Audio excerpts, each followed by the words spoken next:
بسم الله الرحمن الرحيم. الحاقة ما الحاقة وما أدراك ما الحاقة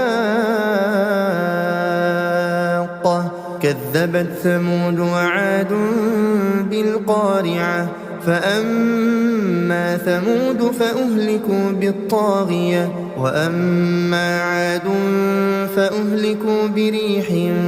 صرصر عاتية سخرها عليهم 7 ليال و8 أيام حسوما فترى القوم فيها صرعا كأنهم أعجاز نخل خاوية فهل ترى لهم من باقية وجاء فرعون ومن قبله والمؤتفكات بالخاطئة فعصوا رسول ربهم فأخذهم أخذة رابية إنا لما طغى الماء حملناكم في الجارية لنجعلها لكم تذكرة وتعيها أذن واعية فإذا نفخ في الصور نفخة واحدة وحملت الأرض والجبال فدكتا دكة واحدة فيومئذ وقعت الواقعة وانشقت السماء فهي يومئذ واهية والملك على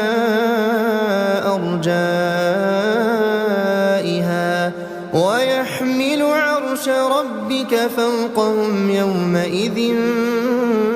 8 يومئذ تعرضون لا تخفى منكم خافية فأما من أوتي كتابه بيمينه فيقول هاؤم اقرءوا كتابيه إني ظننت أني ملاق حسابيه فهو في عيشة راضية في جنة عالية قطوفها دانية كلوا واشربوا هنيئا بما أسلفتم في الأيام الخالية وأما من أوتي كتابه بشماله فيقول يا ليتني لم أوت كتابيه ولم أدر ما حسابيه يا ليتها كانت القاضية ما أغنى عني ماليه هلك عني سلطانيه خذوه فغلوه ثم الجحيم صلوه ذرعها في سلسلة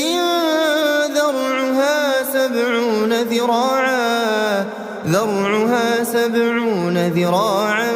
فاسلكوه إنه كان لا يؤمن بالله العظيم ولا يحض على طعام المسكين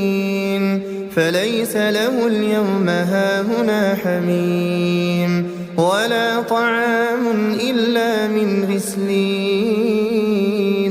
لا يأكله إلا الخاطئون فلا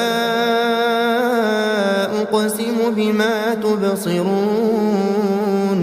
وما لا تبصرون إنه لقول رسول كريم وما هو بقول شاعر قليلا ما تؤمنون ولا بقول كاهن قليلا ما تذكرون تنزيل من رب العالمين ولو تقول علينا بعض الأقاويل لأخذنا منه باليمين ثم لقطعنا منه الوتين فما منكم من أحد عنه حاجزين وإنه لتذكرة للمتقين